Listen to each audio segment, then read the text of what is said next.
Yeah, it's okay. Okay, so I'm going to talk about, this is a school of realism. I'm going to talk about a kind of very particular form of realism, which is, like realist painting and so on, is also about reality, but from a philosophical point of view. And so I'm going to talk about the philosophical movement known as speculative realism, and in particular that branch of it called object-oriented ontology, which has been generating quite a lot of interest in the arts for a few years now.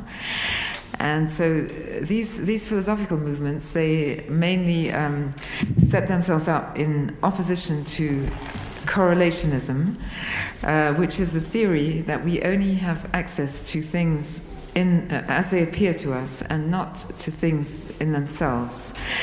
And so instead of, in the place of correlationism, what these theories propose is a mind-independent world that's indifferent to humans, and that, according to object-oriented ontology, or we can call it OOO, just for short, is centered around objects. And in this world that is proposed, human beings are just one of those objects. So if you transpose this into an art context, these philosophies, they kind of hold out this promise of a paradigm shift, because they question the privileging of the viewer who looks at the artwork and completes it by looking at it. And so they make possible instead a kind of non-anthropocentric object-oriented aesthetics, which is quite disturbing in some of its implications. What I want to talk about actually is that although a lot of this is being talked about in visual art, in certain parts of it anyway, there's not very much of it being said about in the discourse concerning sound. And so in this lecture I want to explore what happens when you look at OOO in relation to sound. And because, like just as in the case of visual art, we have the dethroning of the listener, of the viewer, with sound we have the dethroning of the listener. So what happens then? So that's what I want to look at. And also I'm going to look at why we want to explore sound and listening. I mean, what are the reasons for looking at sound? Why is it important to do so? And also there are quite a lot of criticisms that have been leveled against kind of speculative realism in relation to art. And so maybe it's possible to look at how sound holds up to these criticisms when you're actually talking about sound works, whether they can actually eliminate or satisfy some of these criticisms. So I think that one reason that it's good to look at sound is that because perhaps these kind of anthropocentric views of sound that we have at the moment mostly don't really do justice to some certain installations or compositional techniques. And these works that I'm talking about take on quite a different dimension when you look at them through the prism of OOO and this sort of mind-independent world that it's proposing. And so just to very, very quickly look at some of the kind of philosophical backgrounds of this, and then afterwards I'm going to move on to some examples. But just very quickly, there's this kind of distinction that's made in this, that we can make between audible and inaudible sound. And I mean, I don't know how much I should go into this really, because perhaps it's a bit hard to follow when it's just, talked about like this. But basically, one of these philosophers called Graham Harman has kind of suggested that perhaps audible sound can be considered as a sensual object, that it's dependent on being heard, whereas infrasound or ultrasound that we can't usually hear is a real object because it's occurring even though we can't hear it. So that's the basic distinction he makes. And then from there we can argue that perhaps all types of sound can be considered real objects because you can hear them more or less in different circumstances. And so this means that we're talking about sound that it can be experienced not just from the first person point of view. And so anyway, in this paper I'm going to look at the implications of what we could call object-oriented sound. And so first of all, for musical composition, there's this composer called Manfred Werder, who is a member of the Wandelweiser group. And these composers, these musicians, make what they call silent music. And so Werder has a score called Stück 1998, in which he presents 160,000 time units, each made up of 6 seconds of sound, followed by 6 seconds of silence. And the whole thing lasts 533 hours and 20 minutes. And so because there's this gap between the sounds, I'll just go on anyway. Because there's this gap between the sounds, that they don't appear to be connected, but they seem to be quite autonomous and isolated. And so they're kind of resisting understanding. We don't have the feeling that they form a whole. And so, in fact, it means that the world. This is a quote that I am just reading by a writer called Will Montgomery, who explains that the world for Werder is quite indifferent. It can't be captured and it can't be understood through its interactions with the mind of the composer, because we have all these isolated sounds that we can't gather into something coherent. And so, in fact, he's removing the frames that are imposed by the perceptual process, so that we arrive at a kind of unconditioned reality where everything is shifting in its own right. And so we're actually kind of experiencing, in a sense, the reality that's unfolding all around us.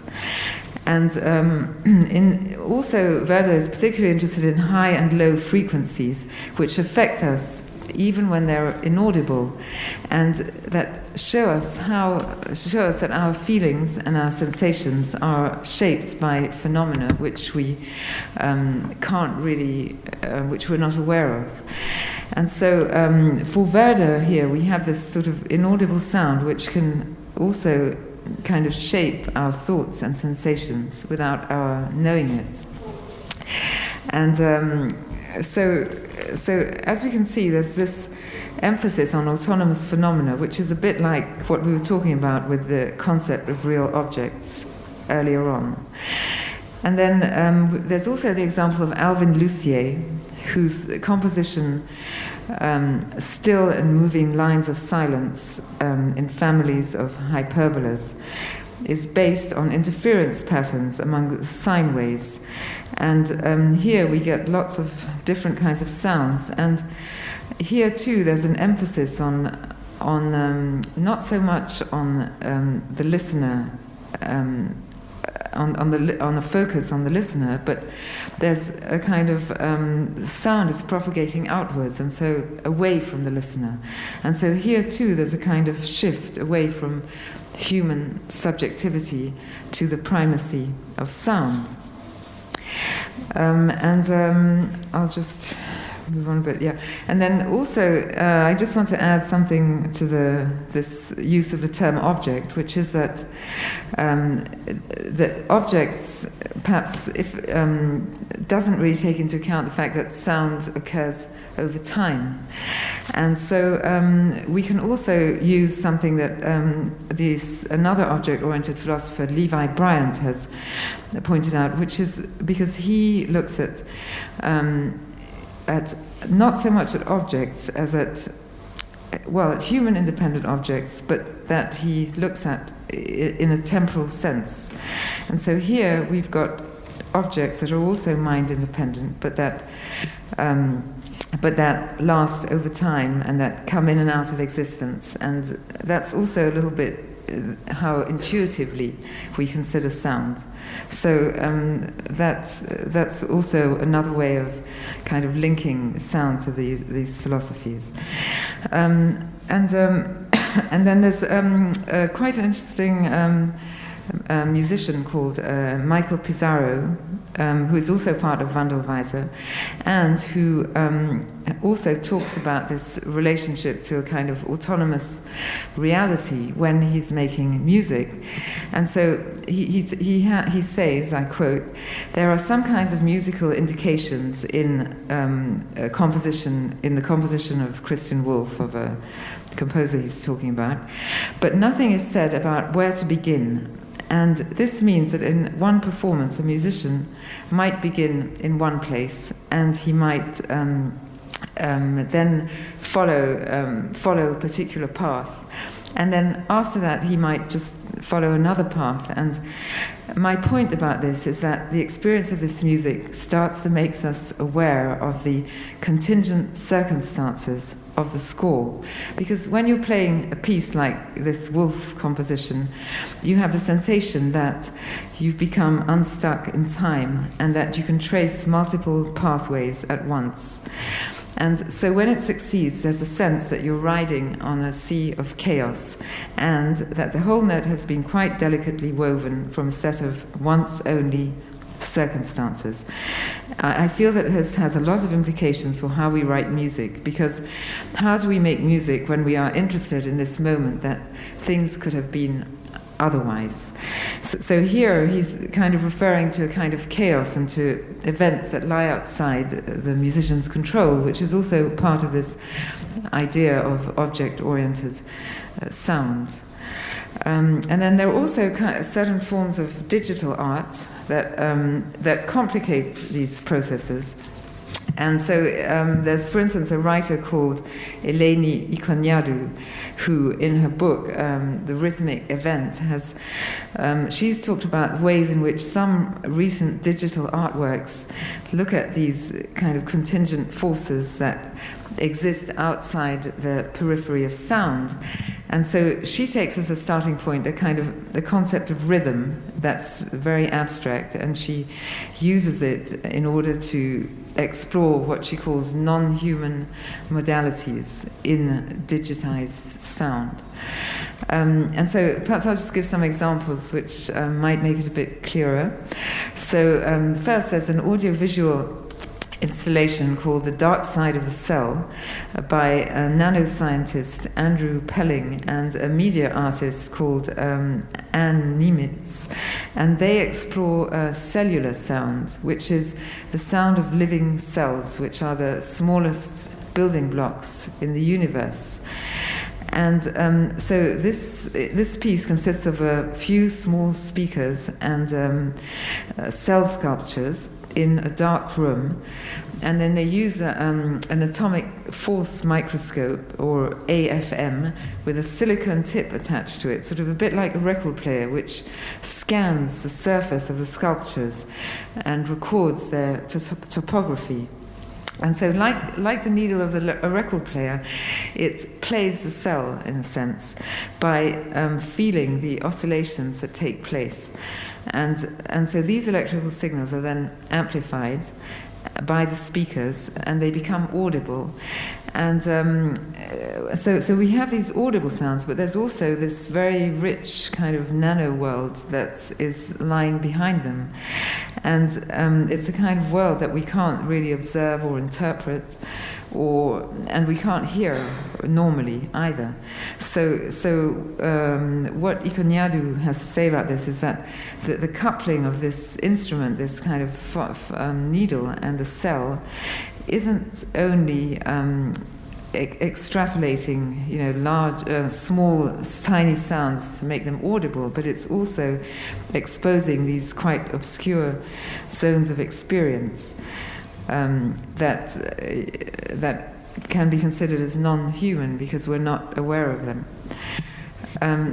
So as she emphasizes, the practices that emerge from the alliance of aesthetics and technoscience can engender quite abstract ideas, much more than standard scientific and technological research.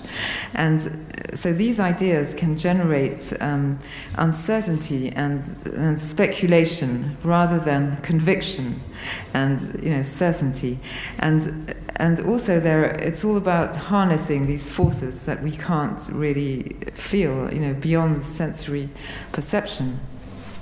And then there's another example, which is where she uses audio spotlight technology, and that was invented in 1998. And it's a device that uses ultrasound to create a narrow beam of light that can be controlled with the same precision as light, and it's much more directive than a speaker. And what it does is it targets sound specifically to the listener. So there's a work in which it's used, which is called Access, and which uses this technology.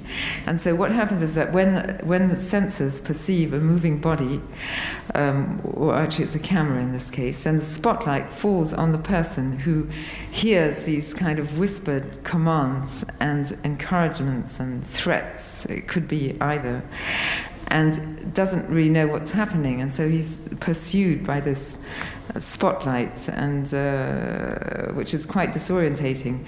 And so you could say that the actions of the body's actions here are kind of unconscious. They don't really go through a kind of conscious phase, and so the perception, there isn't. Perception is sort of, in a sense, bypassed, and it becomes something that the perceiver doesn't really control. So actually this piece I think is quite interesting because it exposes the inadequacies of normal perception, let's say standardized perception, and it also is about what she calls this kind of subjectless subjectivity, and something that's kind of a kind of inhuman aspect about human experience. So I just want to mention one or two more examples of this, which are also, I think, quite relevant. So, like, there's, for instance, there's a writer, an artist called Ravi Gancho, who's done quite a bit of research on wave field synthesis, which I can just define very briefly. So it's about creating virtual acoustic environments in which, contrary to sort of normal spatialization techniques like stereo or surround sound, you have the localization of sources doesn't depend on the listener's position. So it's kind of it happens independently of where the listener is placed. And so in an article called Phase Space, Gancho describes the way that wave field synthesis acts, as it were, on the air itself, and it creates these kind of spatial contours. And as he points out, I think every ear is... In every ear, you have an individual perception in which the durations sort of slowly take hold, but it's only after we've been exposed to these durations for a certain time that we actually become aware of these aural and spatial sensations. So that means that, in a sense, in wave field synthesis, sound is concealed in a way until such time as auditory perception occurs, and so in a way it's kind of independent of hearing. So this non-anthropocentric view of sound also goes in quite a lot of other directions, like, for instance, environmental awareness. And so in his book, Hyper Objects, 2013, Timothy Morton, who's another theorist who adheres to this discourse about OOO, explores the ways in which sound relates to current thinking on nature, culture, and the health of the biosphere and the future of the biosphere. So he defines hyperobjects as things that are non-local and massively distributed in space and time relative to humans. So a hyperobject, for instance, can be the biosphere, it can be global warming, or it can be long-lasting products of human manufacture, like plastic bags, which continue to exist. And so they're either larger than humans, or long-lasting. Those are hyperobjects. So for Timothy Morton, he considers that art should be a kind of a collaboration between humans and non-humans. And he gives an example of an object-oriented artwork that talks about hyperobjects, which is a found sound piece called Bravo. And it consists simply of recordings of the hydrogen bomb tests carried out in the Pacific in 1954. And so here, what he finds interesting in it is that the force of this sound kind of makes you, it kind of invites a kind of feeling of coexistence or co-presence with the events that took place, and a kind of ecological being with that's timeless and doesn't have a kind of specific relation to the present. And then there's also another kind of concept that's quite related to this, which is the concept of non-philosophy of François Laruelle, which Christoph Cox, another philosopher, has considered in relation to sound. And so non-philosophy, which is about questioning, basically about questioning the relationship of the claim of philosophy to elevate itself above other disciplines, and to kind of not so much judge them, but to kind of offer a philosophy of them, to claim to explain them. So like you've got philosophy of science, for instance, or philosophy of mathematics, but in non-philosophy the proposal is that the subject which philosophy is kind of considering, should be allowed to speak for itself and on its own behalf, and instead of being dominated by philosophical concepts and ideas. So it's leaving it alone, in a sense, to speak for itself. And so Christoph Cox, the philosopher I just mentioned, he tries to apply this idea to music and sound. And he writes, I'll just quote from him, how much can one challenge this domination and allow the object to speak, and put it on an equal footing with philosophical thinking, permit it to generate concepts rather than solely be subject to them. In the case of music and sound, what would it mean to think sonically rather than merely to think about sound? How can sound alter philosophy? What concepts and forms of thought can sound itself generate? My aim here is to track some of the ways that philosophy has or could be inflected by sound, to produce not a philosophy of sound or music, but a sonic philosophy. Okay, so which is different. So in his text he gives an example of a work by Chris Kubik, which is hum minus human, And this is a video in which we hear a collection of drones that are culled from a commercial sound effects archive using the keyword hum. So what he does is, like, as he explains in the title, hum minus human, he then takes away all the kind of human sounds, so minus human, and then what we're left with are just, other hums, which are either natural or industrial, and which are the hums and buzzers and noises that make up our kind of daily soundscape today. So, like, it can be anything from neon lights to transformers to even to cicadas or bumblebees. And so the reason that he feels this is a non-philosophy, which I think is an interesting approach, is that he feels that it kind of is linking us to this kind of ever, continuous and kind of permanent sonic flux that's going on around us, that we're not controlling, but we're just kind of experiencing the whole time if we want to. Like, if we decide we want to hear it, we hear it, but it's going on anyway. And so it's kind of a flux that kind of precedes and exceeds us, human beings. And so it's really about, so in a way, I think this is a kind of way of allowing sounds to generate concepts, of its own without having them imposed on it by philosophy, which is this kind of non-philosophy approach. So there's hyper-objects and there's non-philosophy, but those aren't. But there's also there's also, for instance, materialist philosophy, which just want to do. We still have some more time. Okay.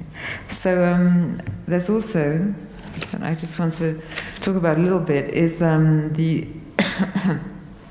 is the way in which that sound can also be involved in materialism, which is another philosophy that has a kind of common ground with realism.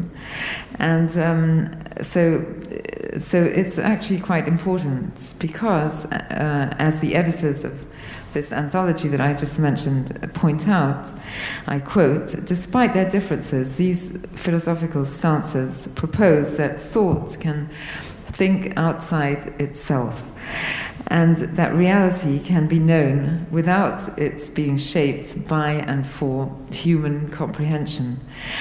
And so these two concepts are very important because today, that is realism and materialism, because they're superseding the kind of previous philosophical and cultural outlook which we had over the last 50 odd years or so, where there was this kind of highlighting of interpretation and discourse and textuality and what did things mean, etc. And now we've kind of moved on to another phase, which is a kind of realism.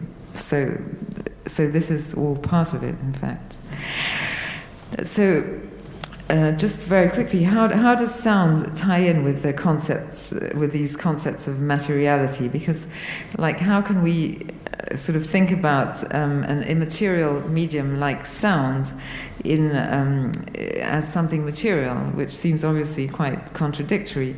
So perhaps I'll just give a couple of examples. First of all, there's this infrasound project by Scott Arford and Randy Yao, which is a project, a kind of a sound piece that immerses the audience in low frequency vibration. And so when these artists talk about the project, they talk about its tangible vibrancy and the idea of solidifying the void. And solidifying the void around the listener through sound. And so there is this idea of solidity in relation to sound that we can develop and think about. And then there's also a work that I was that I mentioned earlier on, actually in the other lecture, but I think it's still quite relevant here, which is where we have these Bernhard Leitner, which is where we have these two parallel steel panels, and then a person in between them, and then the speakers are set up so that when the listener walks outside the two panels, which are like that, and then the listener, say like that, and then the listener is in between them, you can hear the sound, and then as soon as the listener steps outside, then the sound suddenly stops quite abruptly. So there again, you've got a kind of material kind of aspect to sound. And then also, perhaps I'll just mention, no, I think I won't mention that one. Okay. I was going to actually very briefly mention the last example that I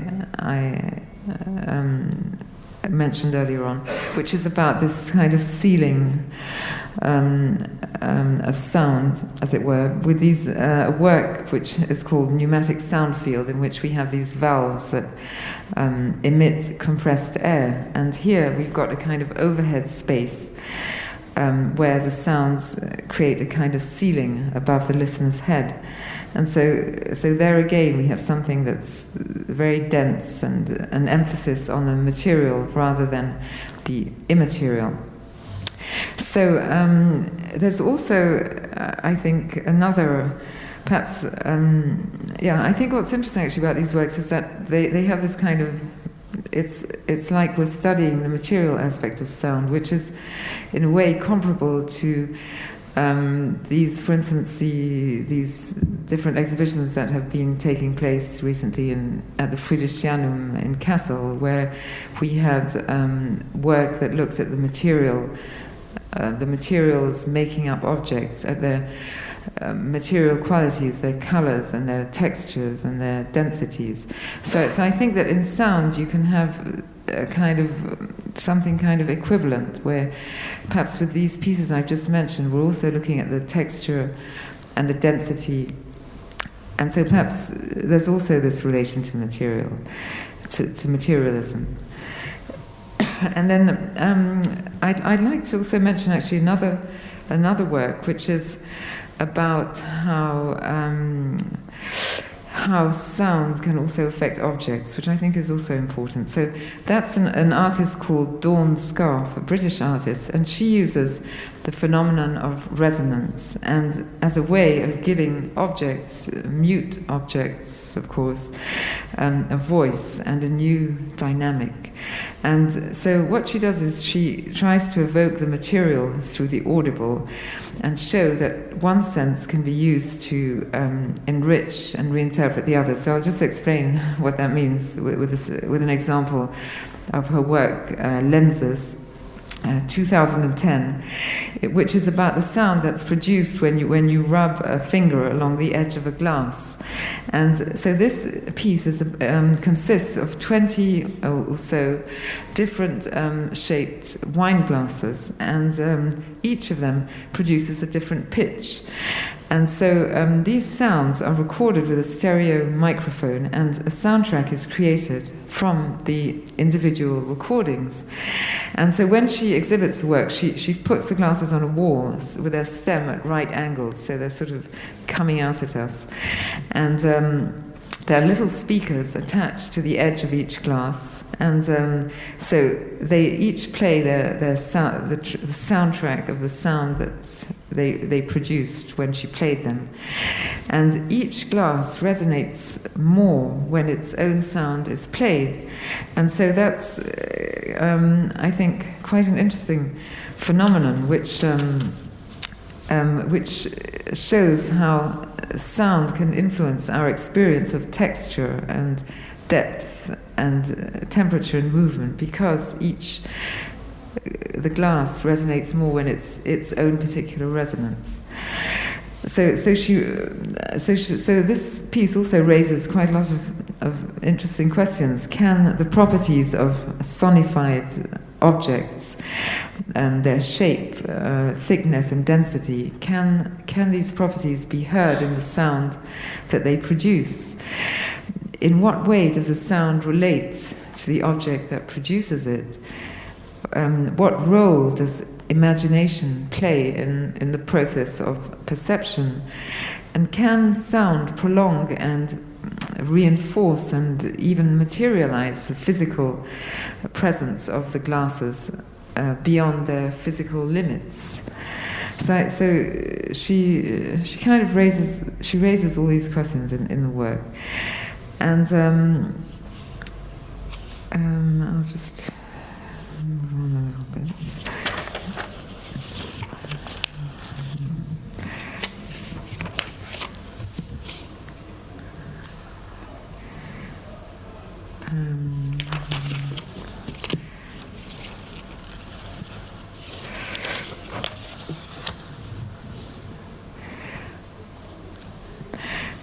Yeah, so I think I'll just move towards the end here. That's something that's also taken up by one of these theorists who I mentioned earlier, called Ravi Gancho, who who's written about this ability of sound to blur the outlines of objects in a space. And so I'll just read you a short quote. He writes, "As vibration itself is seen to grow skin, i.e. to become almost visible material, will the stable confines that delineated the clear edges of things begin to melt back onto the flux of peripheral forces? And the faculties of perception, like a television station that has slipped out of reception, become challenged by unfamiliar signals interfering ever so slightly with the mundane shape of things." So in other words, under certain circumstances, sound questions the nature of the object as we know it. And so it's kind of converging with what I was talking about before, the aims of object-oriented ontology. And so now I'll just move on to the last bit of my talk, which is about these criticisms that are made against visual artworks that are associated with these philosophies, and whether they also apply in the case of sound works, or whether sound works can perhaps eliminate some, resolve some of these criticisms. And so I mean, these criticisms are quite varied, actually. Like, for instance, these philosophies have been criticized for not showing very much regard for feminist concerns or for social or political critique. So it's really just something that's quite self-referential and doesn't really have any kind of contextual interests.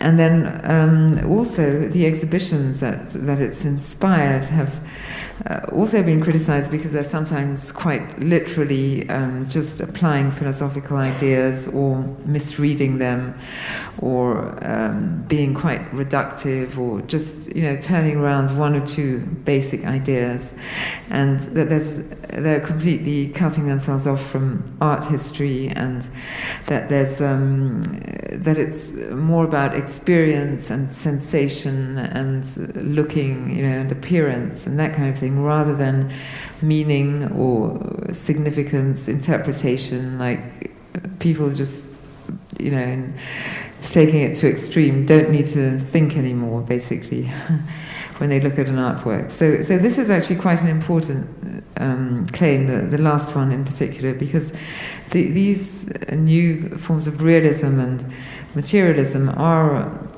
do actually kind of ignore intellectual and formal concerns, and so that's something that actually has been brought out emphasized by Suhail Malik, who is another theorist interested in these philosophies, who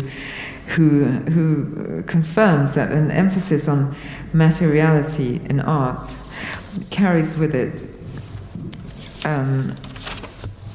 carries with it a kind of emphasis on sensory experience, and so that matter is held to be extraneous and uncontrolled, but in any case it's not on the side of form, concept, thought or intention. And so it's, in other words, it's quite reductive. And I think we can find an example of this reductiveness in the piece that I mentioned earlier, which was this found sound piece of recordings, of the hydrogen bomb tests carried out in the Pacific. Because here it is quite an illustrative work, and it's really all about its contribution to the cause of environmental awareness. So unfortunately the artworks that are associated with these philosophical movements are often predicated on a kind of fairly reductive narrative, but I think they nonetheless have certain qualities and advantages, because with regard to the theory and practice of sound and other digital media, I think they really do open up new and quite interesting critical perspectives.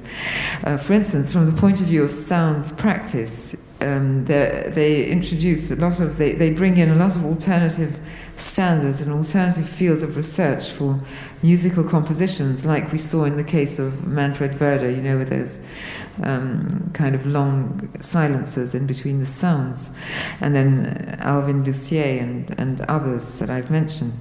And then from a theoretical standpoint, they also constitute a challenge to anthropocentrism and to the artistic and philosophical views that are associated with it, like, for instance, the key role of the listener or the viewer, which is now completely superseded. So I think that, just to round off, I think that they also suggest new interpretations of, another reason why it's useful, I think, is that they suggest new interpretations of realism and materialism as well, which complement and enrich existing research. And so I think that for this reason, and perhaps for the other reasons I've mentioned as well, sound looks like it's going to play perhaps an increasingly important part in the ongoing discussions regarding the relationship between art, materialism, and object-oriented philosophy. Okay, that's it. Thank you for listening. I hope I didn't speak for too long.